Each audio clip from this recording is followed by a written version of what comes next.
Shalom,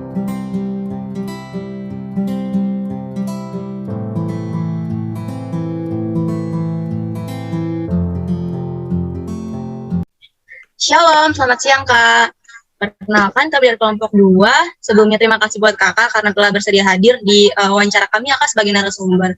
Perkenalkan kami dari kelompok 2 dengan saya, Angela Mauk, dan teman saya ada Fitri, Rosiana, Pelagia, dan Maika. Oke, jadi Kak, wawancara ini untuk memenuhi tugas akhir kami, tugas WDK 3 ya Kak. Nah, sebelum kita mulai wawancara kita, boleh nih Kakak kenalin dulu diri Kakak ke kami, biar kita saling mengenal ya Kak. Pada Kakak saya persilakan. Ya, Shalom, selamat siang. Perkenalkan nama saya Elsa. Saya sangat berterima kasih kepada kelompok 2 yang sudah memilih saya sebagai narasumber. Saya harap saya bisa memberikan yang terbaik dan bisa membantu kelompok kalian. Umur saya 21 tahun dan sekarang kegiatan saya sedang bekerja. Terima kasih. Oke, terima kasih Kak Elsa. Oke, tanpa membuang-buang waktu lagi, kita akan masuk ke dalam sesi inti wawancara kita. Tapi sebelumnya, kita akan masuk ke dalam doa pembuka. Kepada Kak Michael, saya persilakan. Oke Kak Angel. Baik semua, mari kita satu dalam doa, berdoa mulai.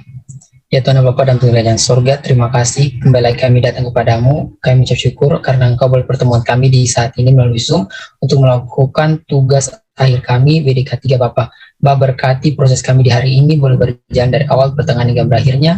Menjadi nama Bapa, Anak, dan Roh Kudus. Terima kasih Tuhan Yesus. Amin. Selanjutnya saya kembalikan ke Kak Angel. Oke, terima kasih Kak Michael. Oke, kita akan langsung masuk ya Kak ke sesi pertanyaannya. Apakah Kakak sudah siap? Siap. Oke, pertanyaan pertama. Kakak boleh langsung menjawab ya. Pertanyaan pertama, menurut Kakak, kapan terjadinya akhir zaman?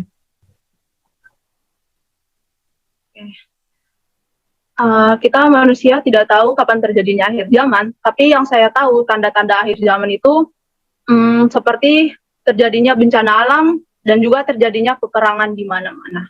Udah, segitu jawaban saya. Terima kasih. Oke, terima kasih Kak Elsa untuk jawabannya. Pertanyaan selanjutnya, menurut Kakak, jika Kakak meninggal hari ini, kemana Kakak akan pergi? Dan juga bagaimana dengan orang-orang yang tidak percaya meninggal? Boleh langsung dijawab ya Kak? Oke, siap. Jika orang-orang yang meninggal, yang saya tahu mereka ke dua tempat. Yang pertama surga dan yang pertama neraka. Itu yang saya tahu. Jadi kalau untuk saya percaya saya bakal masuk ke surga karena saya sudah melakukan apa yang diperintahkan Tuhan kepada saya. Dan bagi orang-orang yang tidak percaya, mereka tidak percaya karena mungkin iman mereka yang kurang kepada Tuhan. Baik, terima kasih untuk jawabannya. Pertanyaan selanjutnya, percayakah Kakak dengan pengangkatan pada akhir zaman? Dan juga kira-kira menurut Kakak seperti apakah terjadinya pengangkatan itu? Percaya.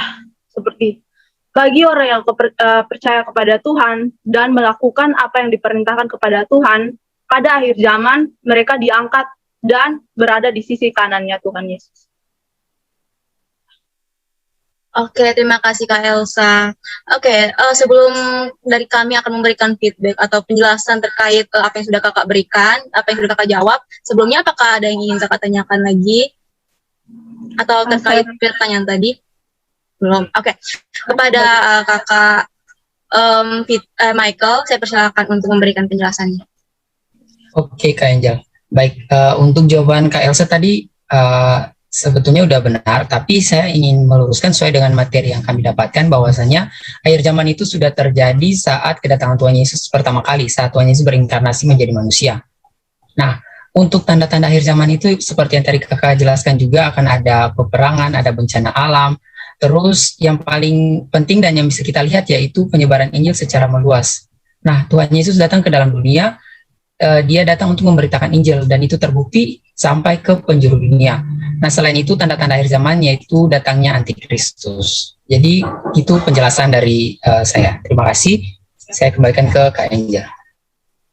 Oke, terima kasih Kak Michael. Oke, selanjutnya untuk penjelasan dan juga jawaban yang terkait Kak Elsa bilang untuk nomor 2, saya persilakan untuk Kak Fitri untuk memberikan penjelasannya. Oke, baik, terima kasih. Jadi jawaban tadi dari Kak Elsa itu sudah benar, namun kami akan menambahkan bahwa berdasarkan wawasan dunia Kristen, jika kita meninggal hari ini itu kita tidak langsung ke surga ataupun neraka. Jadi kita masih ada di intermediate state. Nah, intermediate state itu adalah tempat di mana jiwa pergi setelah kematian sambil menunggu kedatangan Yesus untuk kedua kali. Dan itu akan mengalami kebangkitan tubuh. Nah, intermediate state sendiri ada dua tempat, yaitu Firdaus, tempat untuk orang yang percaya, itu seperti surga. Nah, yang kedua itu Hades, adalah tempat untuk orang yang tidak percaya kepada Yesus. Itu juga di sana ada penderitaan, Kak. Terima kasih, saya kembalikan ke moderator. Oke, terima kasih Kak Fitri untuk penjelasannya. Selanjutnya untuk pertanyaan dan jawaban yang sudah diberikan untuk nomor 3, saya persilakan kepada Kak Rosiana untuk memberikan penjelasannya. Oke, terima kasih untuk kesempatannya. Jadi, menurut wawasan dunia Kristen, jawaban Kak Elsa tadi sudah benar. Tapi saya ingin menambahkan bahwa nanti pada waktu terjadinya akhir zaman, seluruh umat manusia, baik yang hidup dan juga mati, nanti akan diangkat ke surga dan juga neraka. Nah, itu pengangkatannya itu secara tubuh dan juga roh. Jadi, tubuh dan roh kita juga akan diangkat oleh Yesus ke surga ataupun ke neraka. Saya serahkan kembali kepada Kak Angel. Terima kasih. Oke, terima kasih Kak Rosiana buat penjelasannya. Oke, bagaimana Kak Elsa terkait penjelasan yang sudah diberikan dari kelompok kami? Apakah ada tambahan atau sanggahan yang ingin Kakak berikan? Saya persilakan. Saya rasa sudah cukup jawaban yang diberikan kepada saya, dan itu sangat memuaskan. Terima kasih, itu sebagai pelajaran juga buat saya.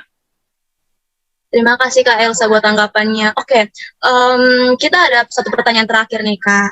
Oke, jadi pertanyaannya, apa tujuan kebangkitan bagi orang berdosa, padahal sebelumnya sudah terjadi penyiksaan di intermediate state, seperti yang sudah Kak Fitri jelaskan. Boleh langsung dijawab ya Kak? Oke. Menurut saya tujuannya untuk menebus dosa manusia, menghapus semua kesalahan yang mereka lakukan, sehingga Tuhan Yesus rela mati di kayu salib dan membangkitkan mereka yang berdosa. Saya sudah. Oke, terima kasih buat penjelasannya.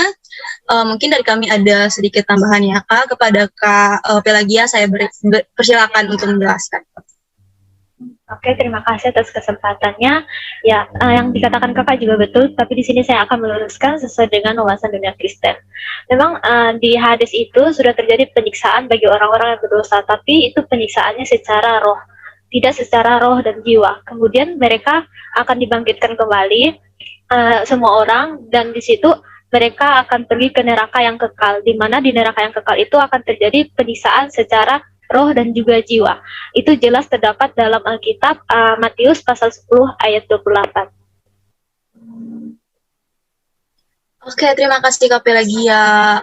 Mungkin dari kami penjelasannya seperti itu ya Kak. Apakah Kakak ingin memberikan tanggapan lain terkait apa yang sudah kami jelaskan untuk pertanyaan nomor 4 tadi? Tidak ada. Sudah cukup. Baik, terima kasih Kak. Mungkin wawancara kita cukup sampai di sini. Terima kasih untuk kesediaan Kakak telah hadir bersama kami sebagai narasumber. Kami mohon maaf juga apabila kami ada salah kata atau penjelasan yang kurang mengenakan bagi Kakak, kami minta maaf. Oke, sebelum kita mengakhiri wawancara kita, saya persilakan kepada Kak Rosiana untuk memimpin kita dalam doa. Saya persilakan. Oke, baik Kak. Marilah kita berdoa. Ya Allah Bapa kami yang berada di kerajaan surga, terima kasih Tuhan karena Engkau telah memberikan kesempatan kepada kami untuk melakukan interview ini Tuhan. Ya Tuhan, berkatilah juga kami setiap kelompok dan juga Kak Elsa dalam menjalani kehidupan kami sehari-hari. Inilah doa kami kepadamu Bapa, hanya di dalam nama Tuhan Yesus Kristus kami telah berdoa dan mengucap syukur. Amin.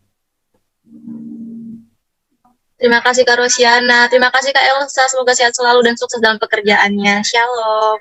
Terima kasih. Terima kasih Kak. Terima kasih Kak Elsa.